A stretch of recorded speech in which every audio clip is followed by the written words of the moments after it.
Good morning, everyone, and welcome to our webinar today. This is a webinar that's hosted by our Invest Speaker Series, and monthly we have topics that relate to people, resources that serve people who have disabilities, and we're really excited to introduce Chelsea Hamill today, who I'll let her talk a little bit about her background and her position at Special Olympics.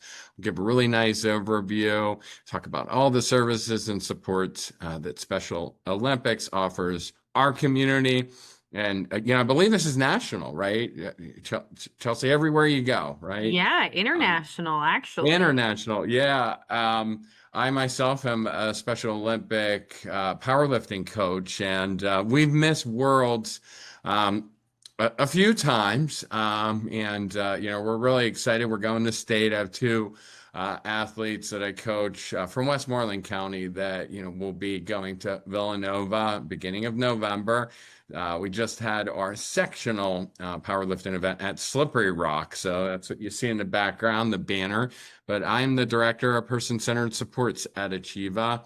And I'm also part of the Invest team that Amber leads.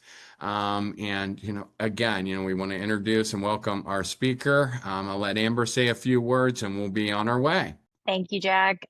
Hi, everyone. Thanks for tuning in. I'm super excited. For those of you who don't know me, I'm Amber Westwood, Associate Director of Business Services, working primarily with the Invest Project right now at Achieva. I was super excited to welcome Chelsea today to talk a little bit more about Special Olympics and the programs, and anybody that wants to get more involved.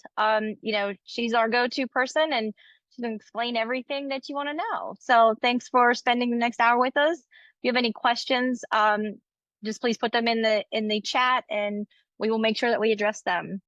Thanks so much, Chelsea. Thanks, Amber, and thank you, Jack and Chris, for having me here today. I'm tickled to be able to talk to you about Special Olympics Pennsylvania.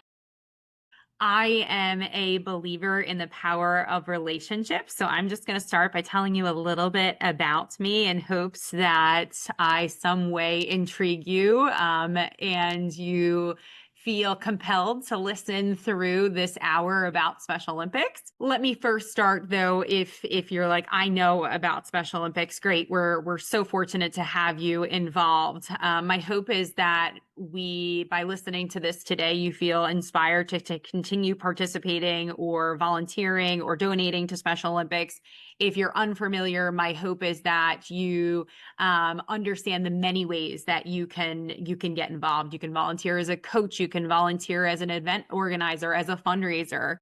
You can support us through donations or by just spreading awareness. Every contribution, big or small, makes a difference in the lives of our athletes.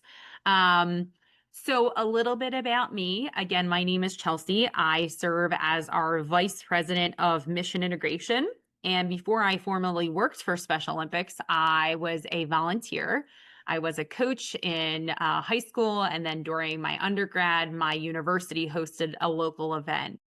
And throughout all of my years with Special Olympics, I think my favorite part is seeing the impact that we have on the lives of individuals. I proudly stand by the fact that I've been able to witness joy, confidence, and this true sense of belonging that Special Olympics provides. And so it continues to be deeply rewarding, but it's also very personal. For me, I have two very young children, a 2-year-old, and my son just turned 4 yesterday. And so Special Olympics is really a core part of our family. My husband is involved with powerlifting, oddly enough, Chris, as well as softball. And so our family just expects to be at sporting events, cheering on athletes, and it's just become a natural part of our family life. And the reason being is my husband and I want our kids to grow up knowing that people are just people and that everyone deserves a chance to be celebrated for their abilities. And so we believe that Special Olympics teaches them that valuable lesson every day. So again, a little bit about me and who I am. I'm going to share screen now, and I've got a presentation about Special Olympics. So again, now that you know, you've heard a little bit about me, let me tell you more about Special Olympics. I think most people know of Special Olympics. They have seen our brand, and they think good things about Special Olympics. They think that organization does sports for people with disabilities. And we do that. I think people are often surprised by how much more we do. And so again, want to share with you all of the different services and just think about how can I play a role in helping to grow this organization that is doing so much for people with intellectual disabilities. Here's my contact information. Certainly invite you to reach out directly. But my hope would be, honestly, I leave you with enough today that you have an understanding of if I want to do this, I know how to get involved as such. All right, so let's just start with the mission.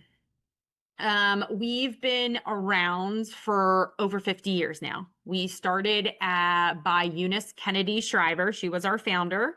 And she created Special Olympics for her sister, actually. She thought her sister, in addition to others with intellectual disability, deserved an opportunity. And so she created this backyard camp that has grown into an international organization. And so what do? We provide year-round sports programming to both children and adults with intellectual disabilities. And by doing that, they develop physical fitness, they demonstrate courage, all the while experiencing joy. And so think about sports as really a vehicle. And through sports programming, we're also delivering health, leadership, and school-based programming, all in which I'll explain again in the coming slides. So oftentimes, I think there is a misconception on who we serve. People either think they serve kids or they serve seniors. And it is true, we serve both, but we pride ourselves on serving individuals throughout their lifetime. And so you have to have an intellectual disability to be considered a Special Olympics athlete. And so that word is defined somewhat differently in the world that we live in. And so that is someone having a certain limitation in cognitive functioning and skills, including conceptual, social, and practical, such as language, social, and self-care. That's probably the only thing I'll really read throughout this presentation. But again, knowing there's such differing definitions, want us to be clear as you're thinking about who do I know that may qualify for these services.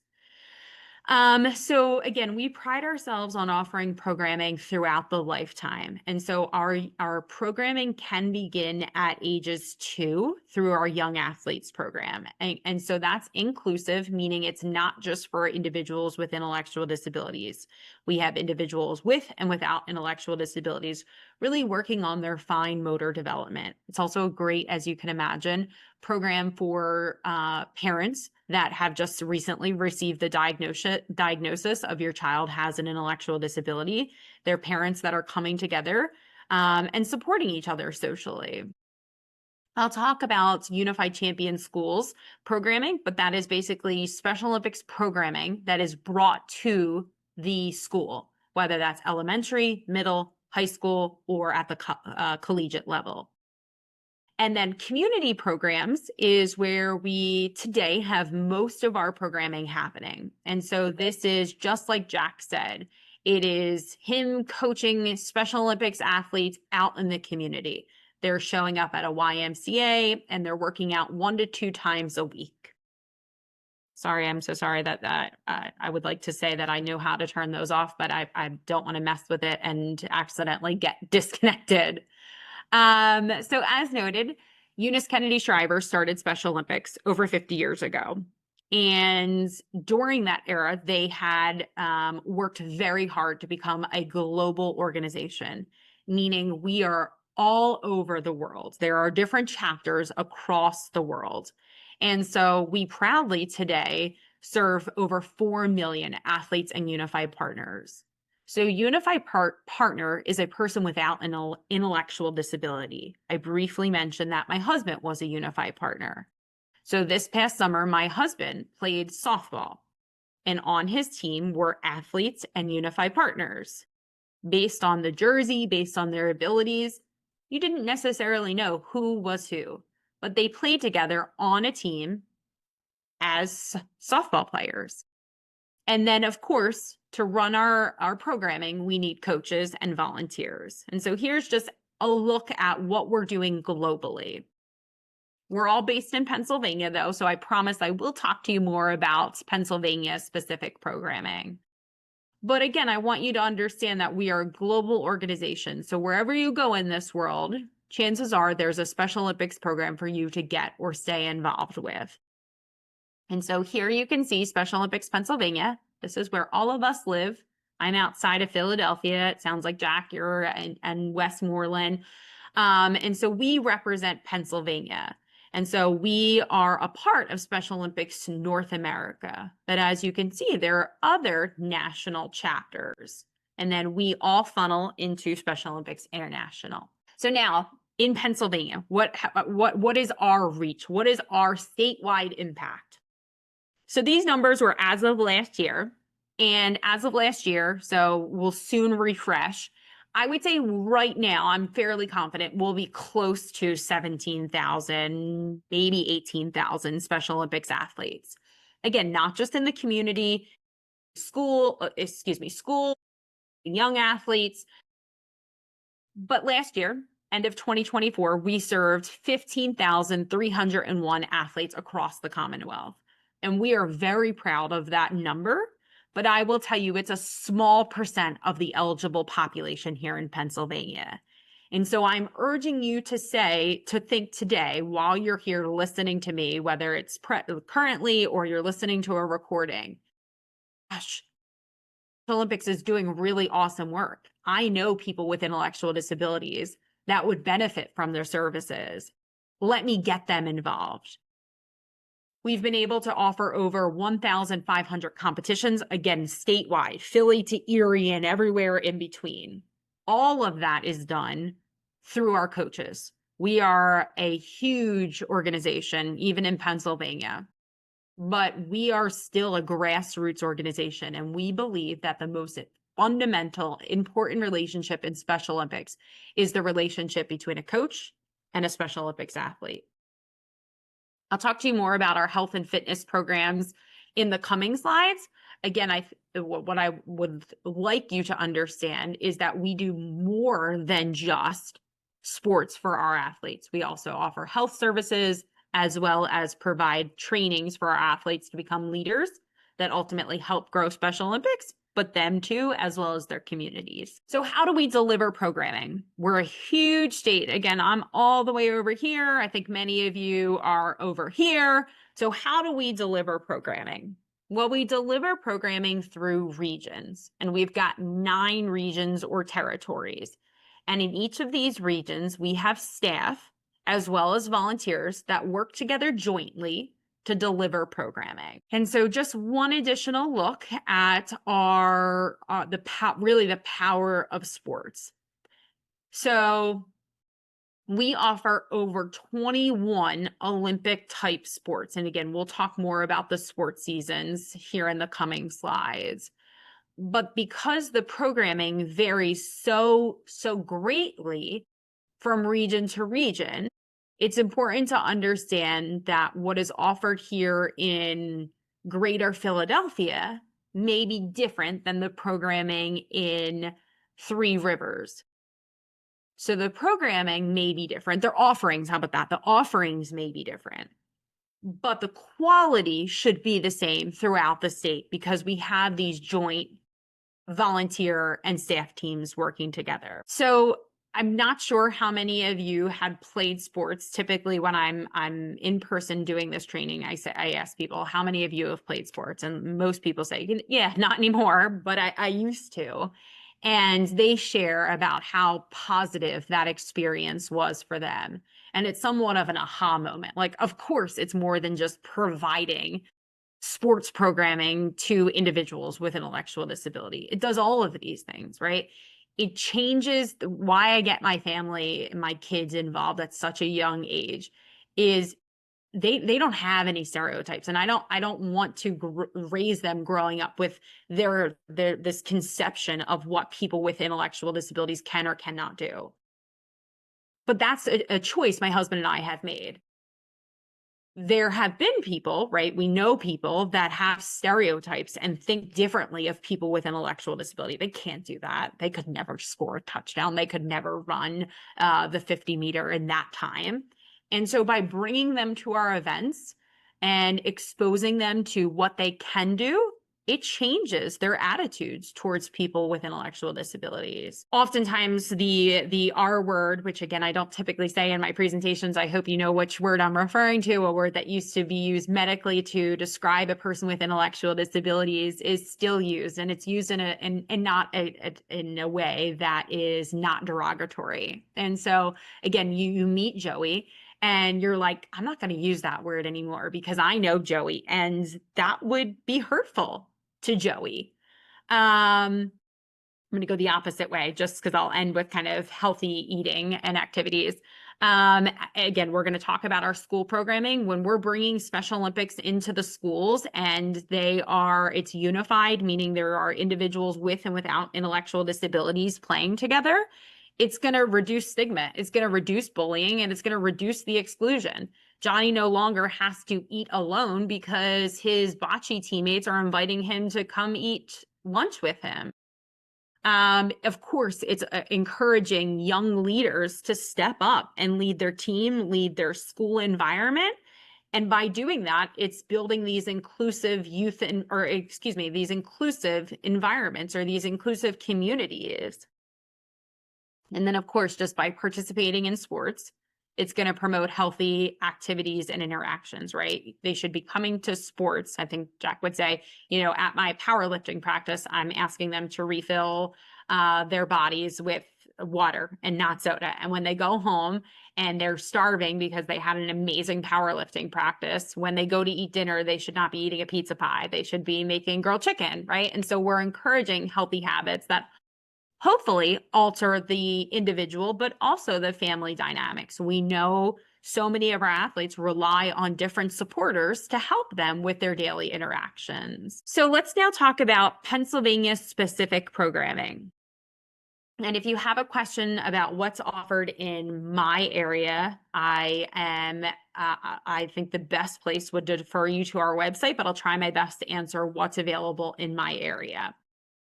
So what you're looking at are sports that are offered statewide. And so there are some additional sports, I will use Three Rivers as an example, that are offered, like pickleball, like cheerleading, that are not offered statewide. So they're not represented here. So there could be additional offerings in your local community that are just not represented on the screen. Again, going back to those 9 regions, these are sports that are across the Commonwealth. Hopefully that makes sense. And so we pride ourselves. We are like any other sports organization. Your kids do sports, you did sports, you've got seasons. And so we are in the midst right now of signups for our winter sports. We're currently in the midst of our fall sports. And then, as you can imagine, just kind of following the trajectory, then we'll go to spring and then summer. This is the first year in 2025 in which we've offered a 4th season to include golf and softball. There are changes that we make to the sports seasons. And really why we do that is to just maximize participation. So for example, we used to have these 2 sports in this season. There were limitations. And so we decided this year to pull them out.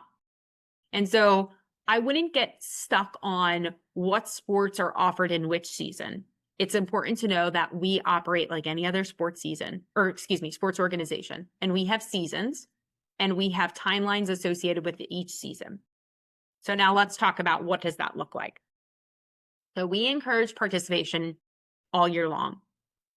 are individuals with intellectual disabilities, and I'm going to talk more about this in the coming slides, are not as healthy as individuals without intellectual disabilities. And so participating in a Special Olympic sport for 8 to 12 weeks is not going to make athletes more healthy. But participating in Special Olympic sports year round will. And so we definitely urge our athletes to consider participating with us year round. And so as you can see, we forget this top one. This is very internal. So don't worry about this. So the seasons are downwards, and you're focusing on what are the sign up periods and then how long are how long is the season. And so throughout that season, there is training or practice, and there's often a handful of different competitions. These competitions could be offered in Westmoreland, they could be offered in the region, so that Three Rivers, or they could be offered to athletes across the state. The goal would be, as you can imagine, to continue to be so good in your sport that you get to continue to advance and represent, the state. There are some additional competitions, which we'll talk about here in a moment. But how do you get registered as an athlete or as a volunteer? This is like the number one question is like, how? It is very simple. Go to our website, specialolympicspa.org, and there is a Become an Athlete and Become a Volunteer button. And all you do is click those pages. And there's a 2-step process once you get to those pages. First, you create an account through our portal. And that's essentially completing your registration for both athletes and volunteers. So you're signing up. And then in addition to creating a portal account and being in our system, you sign up for sports, right? Because there's different sign up periods. And so to make sure that you're signed up for the sport you're interested in, you have to seasonally sign up for those sports. So it's a 2-step process if you're an athlete or you're a volunteer. Now, if you're a volunteer, we want to ensure the health and safety and well-being of all of our constituents. And so depending on the role, you may be required to do additional requirements like a background check to ensure that, again, we're able to uphold the health and safety and well-being of all of our constituents. So again, you're interested in volunteering, you're interested in getting somebody to become an athlete, go to specialolympicspa.org. On our website, there's on that page, there's Become an Athlete, Become a Volunteer. Click those pages and it'll take you through that process. If at any point you stumble and you are lost and you need help, this is where I do invite you to reach out to me. We want to grow our Special Olympics family and certainly want to be a support to you. I may connect you with somebody more locally to help you, but you've got a friend in me. All right, so you participate locally. You have a great season doing powerlifting, and you get to go to the culminating event representing the state. These are typically overnights. Oftentimes the local events are not overnights. Some of our athletes some individuals with intellectual disabilities can do overnights, some can't. And so that's why we offer both. But the thought is that the games at the state level are the highest level in the state of Pennsylvania. Our athletes are oftentimes training hard to be able to represent Pennsylvania at USA Games or at a World Games. And so we've got 3 upcoming. They happen every few years. So our next one is USA Games, which is in Minnesota in 2026, so next year. And then that would be athletes from all over Special Olympics North America, so USA Games. And then we will have a World Summer Games in Chile in 2027, so the year after USA Games in 2026. And then 2 years because World Summer and Winter alternate. And so 2 years from 2027 and 2029, we'll have Winter Games in Switzerland. I'm sure you're like, I would like to get to go to one of those games. You and me both.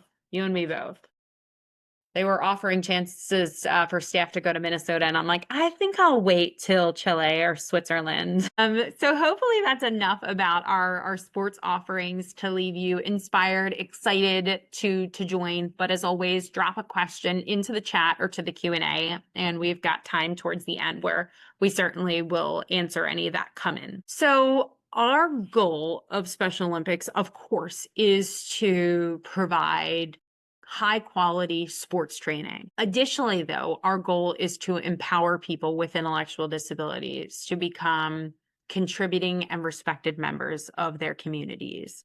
And so we believe in supporting our athletes on and off the playing field. And we do that by providing them leadership training. And so as you can see here, we've got over 306 athletes that have been trained in a leadership role. And so they've taken a course to become considered leaders within Special Olympics. And so they can go out on our behalf and become public speakers, as you see here. They can meet with congressmen and women. They can graduate when they've met all of their post-training requirements. And so we've got 3 tracks that we train our athletes in, as you can see here: athlete representative, global messenger, and health and fitness coordinator. These individuals are really trained in governance. These individuals are trained in public speaking, and these individuals are trained in health and fitness, if not obvious. And really, they are all given an opportunity to continue to lead Special Olympics, to help to strengthen our programming, to help grow our programming. Again, by offering our athletes this chance to become respected members of society through our athlete leadership training, we have found, and this is Special Olympics International, have found that individuals that take this training are 5 times more likely to be employed than peers that do not participate. And so I always tell families, if you feel like you know someone that has an intellectual disability that would be a great leader, but they haven't necessarily been given that opportunity, we should get them trained as an athlete leader and see first what it does to their confidence, then what they're able to do for Special Olympics, and ultimately what it ends up doing for them as a whole person, and also and two, their communities in which they live in. So that's our leadership programs. Next is our school-based programming. And so we have school-based programming in over 500 elementary and middle schools and high schools statewide.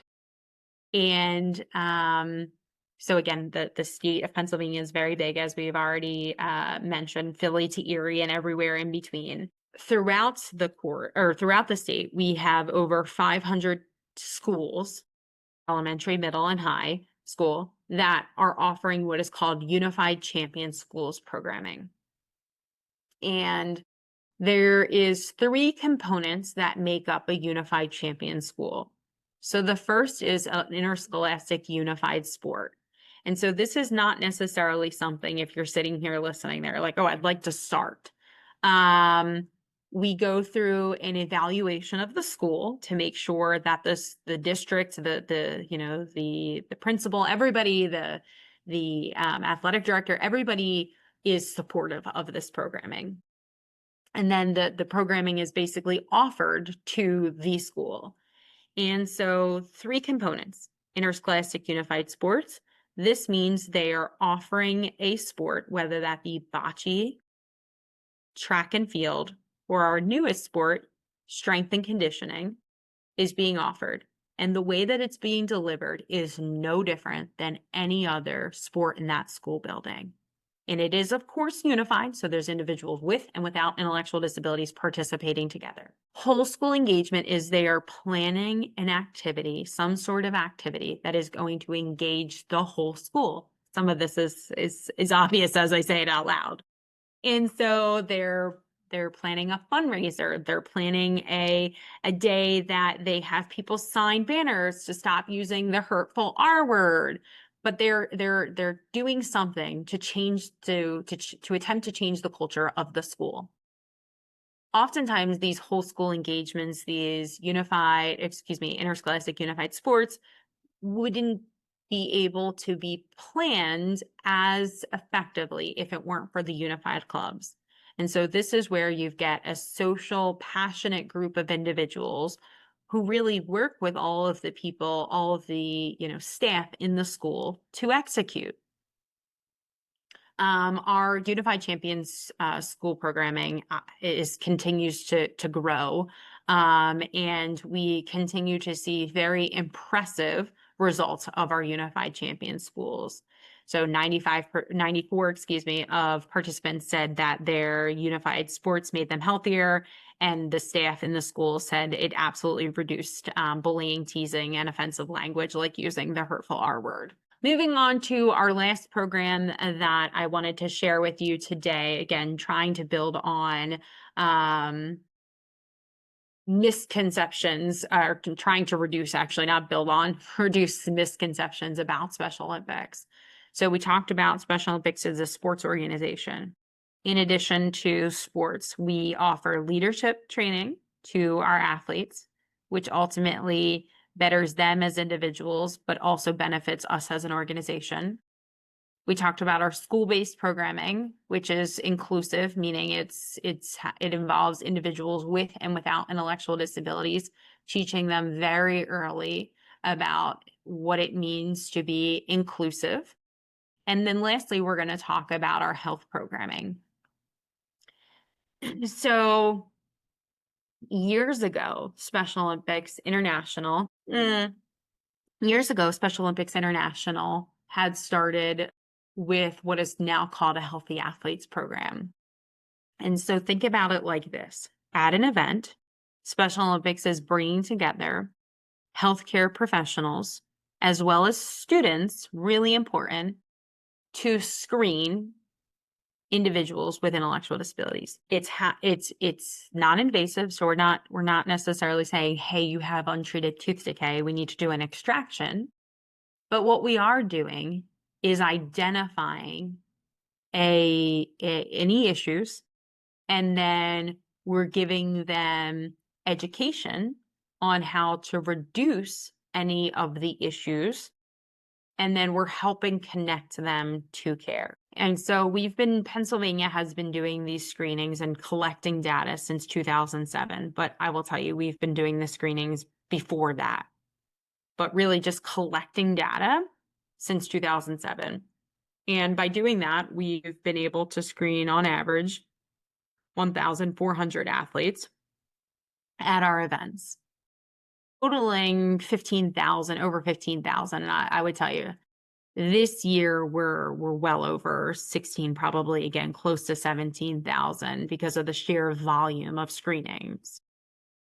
And so not only have we collected all of this data that tells us these non-invasive screenings are enhancing our athletes' ability to train and compete, but there is a need for them to get follow-up back in their communities. And so here are just some of the quick findings that we've seen. It's multidisciplinary. So really, if you think about it, it's head to toe. We're starting with emotional, mental well-being. We're checking eyes, we're checking ears, we're checking teeth. And we're doing physical therapy, we're doing overall health and well-being, we're doing podiatry. I think I've gotten all of them. There's 7 in total. Strong Minds is the one that is not represented here. And so in addition to providing the screenings, and here's just a snapshot of kind of what we've heard from our athletes. In addition to providing the screenings, which, as you can imagine, wouldn't you welcome the chance to be at said community event? Somebody's like, hey, I'm a dentist. I'll look at your teeth for free, and I will, talk to you about proper oral hygiene. Like, I'd be like, sure, great. Love that for me. Thank you. So there's the benefit there, is we're offering free screenings and education that is is intentionally designed for people with intellectual disabilities. 2, it offers them tools and resources to support them when they return home. And so we have been able to provide hearing aid referrals. We've been able to cut prescription glasses. We've been able to provide custom orthotics. All of this is done while attending a Special Olympics event, as you can see here in some of these photos. And so we're very confident that not only are we providing these transformative screenings, but we're transforming athletes' lives.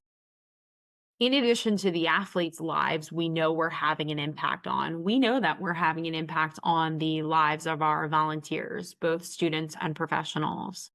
There is studies done that show there is very little time spent on how to treat this population. And so what ends up happening is this population receives poorer services in comparison to you and I. And because of that, they end up living shorter lives than you and I. And so one of the greatest benefits is we have we have volunteers and both professionals and students that walk away having had this experience with improved confidence as well as improved and maybe not improved and have a more of a willingness to treat this population. And so more providers are willing to open their doors, more providers are willing to take that insurance, more providers are willing to spend the additional time. And so we are very happy, again, talk about changing communities. This program has the ability to do that. Continuing with health, I think you would say if I go to the doctors annually, I go to my PCP annually, that alone is not going to be the thing that keeps me healthy. It's not going to be the thing that lets me live longer. It's more than just that. And so the same thing is true for individuals with intellectual disabilities. Our approach to this has to be more holistic. And so we know that our product that we're delivering to athletes is sport. And so how do we make fitness a part of sports? Because they are different. And so we, starting in 2022, started offering this athlete performance training, which, Jack, as a powerlifting coach, I'd urge you to consider. Any Special Olympics coaches that are listening to this, urge you to consider offering athlete performance training. It's essentially a fitness program that's offered during sports practice. And so it's an 8-week program. Coaches do a pre and a post assessment that measures endurance, it measures weight, and it measures, if able to, blood pressure over the course of 8 weeks. And we are very proud that we have seen significant improvements in our athletes' health status over the course of this program being offered to 600 plus athletes. And so think about it like this. I am a swimming coach. My athletes show up to practice. I'm doing my pre-assessment at the start of the sports season. At the end, I'm doing a post. I'm just giving Special Olympics the information I collected. They compile it, they compare it, they analyze it, they tell me, how did my athletes perform from the pre to the post end of season. And again, not only just offering APT, athlete performance training, is going to change the athlete's health and fitness, it's more time running quality drills. It's less standing around. It's urging your athletes to drink water. And so it's having a fit or a fit practice. But in addition to doing all of that at practice and talking to your athletes about health and nutrition and well-being, there's an at-home component. And so athletes are urged to exercise 3 to 4 additional days a week, totaling 5, which is the standard that's recommended for adults.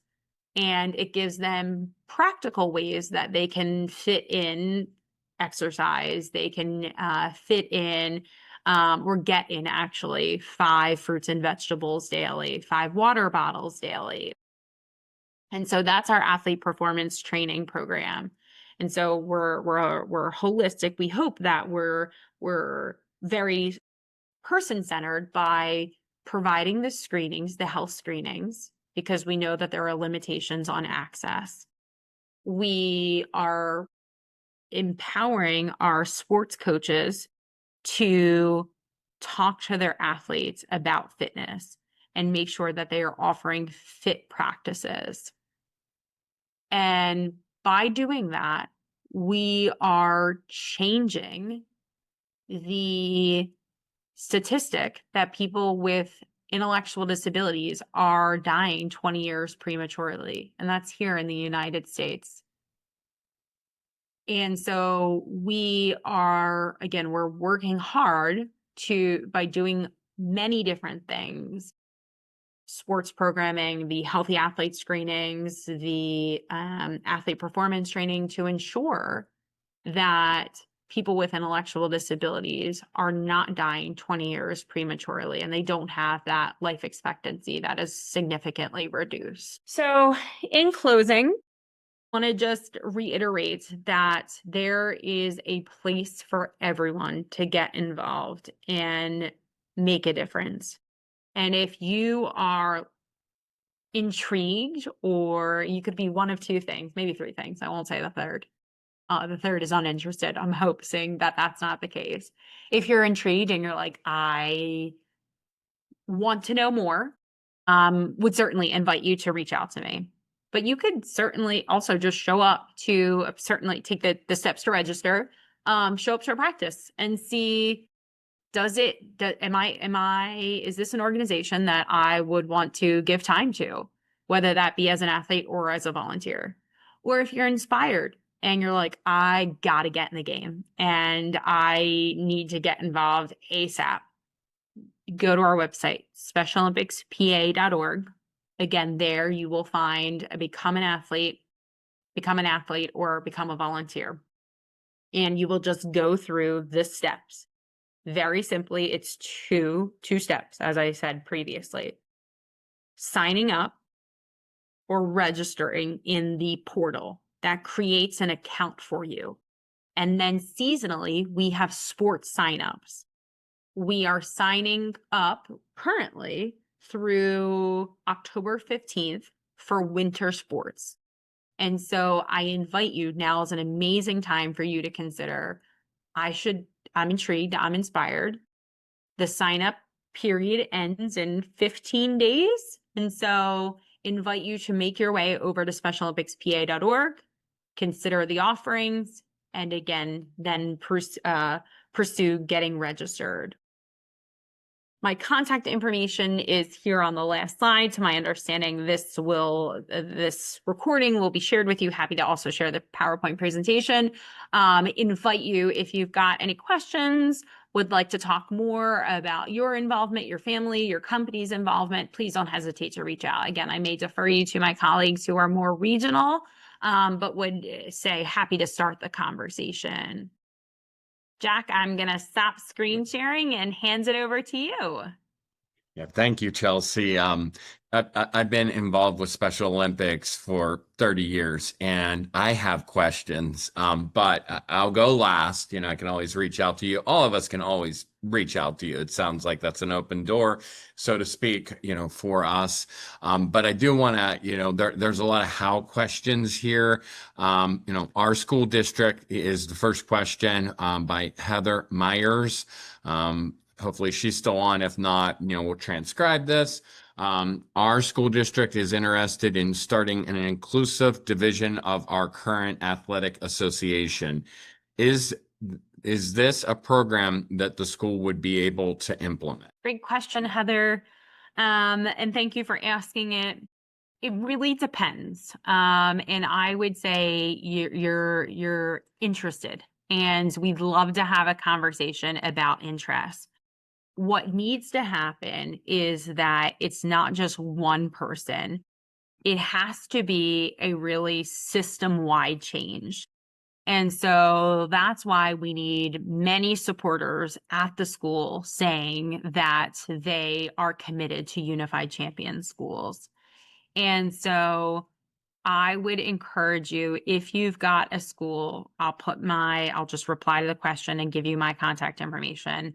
And then I can send you it's called a Unified Champion School Interest Form.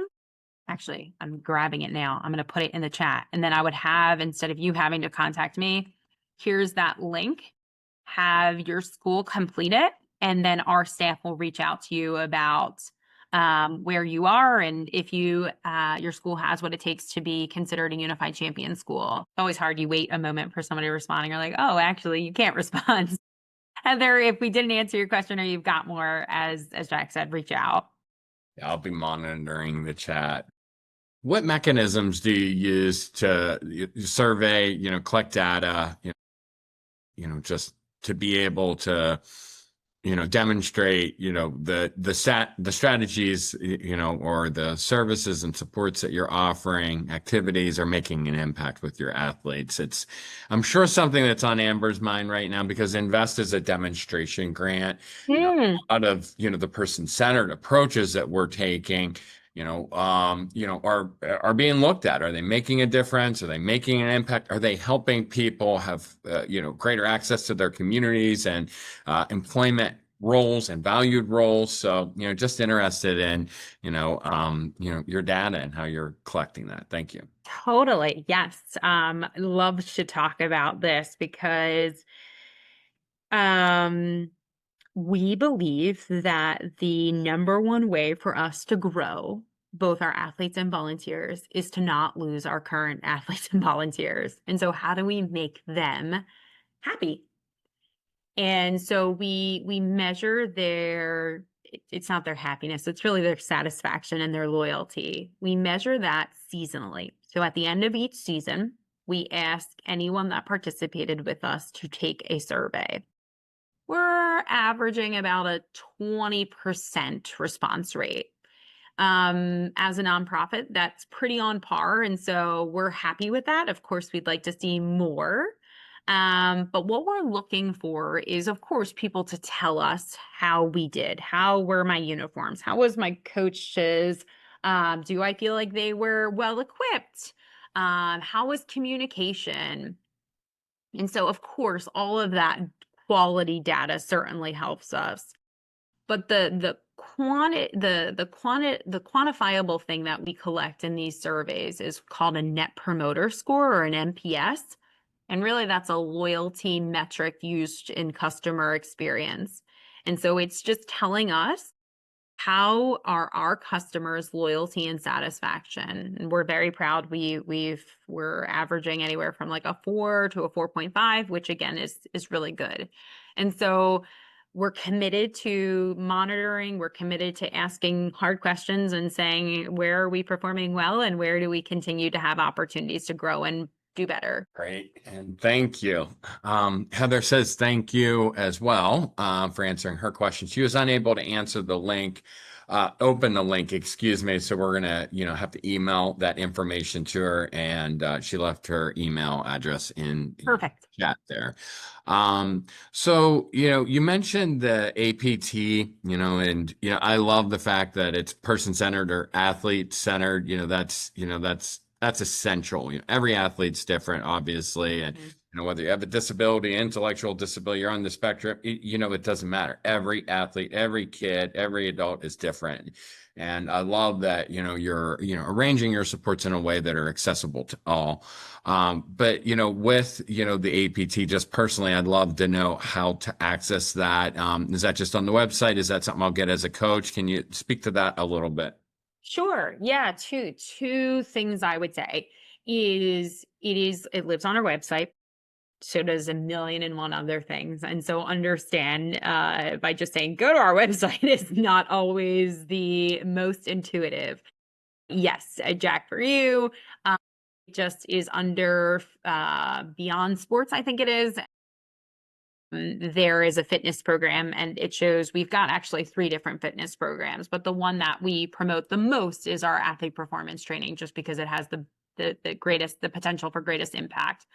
But we communicate with our constituents monthly through a newsletter. And so when you register, you create that account in our Special Olympics Pennsylvania portal. you agree to our communications, and in that monthly communication, there's always a chance for our volunteers to learn more about fitness programs and invite them to participate. And so for you, I would say just because you're familiar, go to the website. For everybody else, there will always be an invitation to join or learn more. Yeah, I was just quote unquote recruiting a new power lifter, somebody that we are just now supporting, and, just talked about everything that you touched on with like, okay, this group of power lifters, they're going to expect that you're going to eat right, that you're going to show up for workouts, you're going to sleep 8 hours because you have to, repair. But having like some type of curriculum or structure for me would just be really helpful. So I appreciate that. Yeah. Thank you. I'm really interested, again, being that, I started off on the track and field and then went to the Winter Olympics and seeing, how, Special Olympics has evolved. I'm interested in what your strategic, if you could list, maybe one or two strategic priorities, like where are you going to be at 5 years from now, right? Achieva, we have our mission and vision, and, I think we're coming up on our 3rd year of our strategic initiative plan, and, things are really happening. It's a big puzzle that's coming together. Might you share a little bit about, your vision? Thank you. Sure. So I would say I'll share with you today what our vision is. We are getting ready in November to share a new strategic plan that will be 26 through 30. And so right now we are just really going through the finalization of the plan. But to the core, we're focused on a handful of things. First, better quality experiences for more athletes and more volunteers. And so how do we continue doing what we're doing, but better for more of our constituents? Because again, we're serving a small percentage. And as we look to grow the number of the number of athletes, we're going to need more volunteers. How do we improve the health, fitness, and well-being of athletes?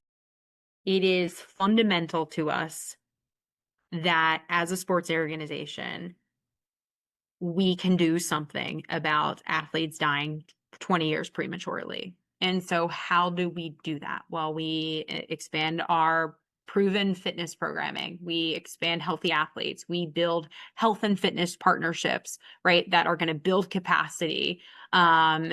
So that, and then I would say lastly is just how do we continue to create a more inclusive world? Inclusivity is also just as fundamental to us as health and fitness. And we do that through Unified Champion Schools. We do that through ensuring our athletes are, leading alongside us. And so, yeah, I would say today, I can't imagine that'll evolve, but those are really the 3 very important strategies for us. I thank you for that. And I think it's a great, way to wrap up.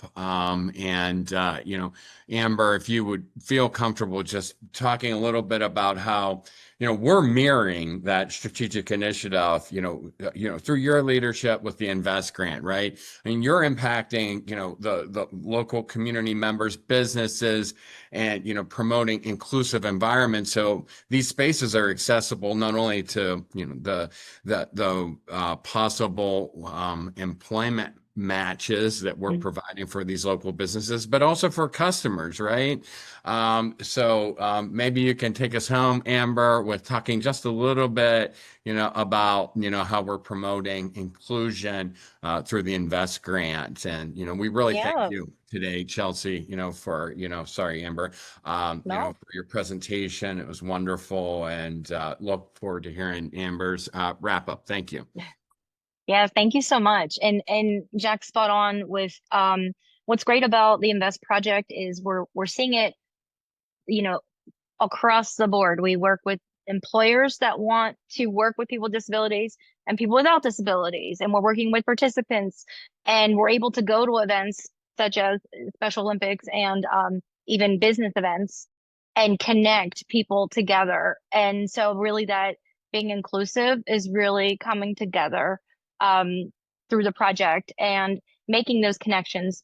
There's so many people that knows somebody who's connected to another business, or we met at, the powerlifting event, or we met at, a picnic that we all were at, even outside of work.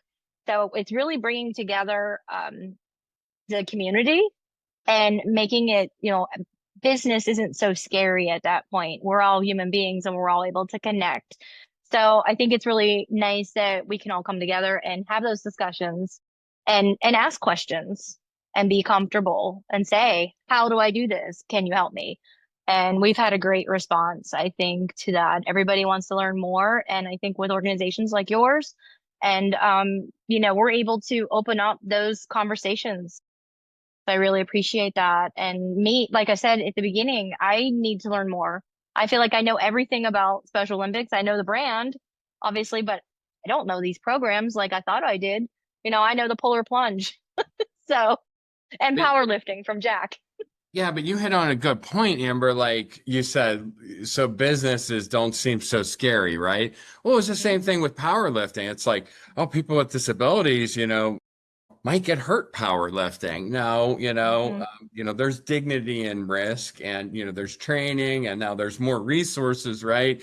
Or skiing down a black diamond, a double black diamond, is well within the reach, of any skier, who is trained to do so, right? And Special Olympics, provides that. So I love what you said about, it's not such a scary world because we do have community partners that are leveling out that perception field, right? So great words, and thanks again, Chelsea, Absolutely. and all of Yes. the comments and the engagement today. And for people that are watching this webinar, you're sure to learn something. Thank you.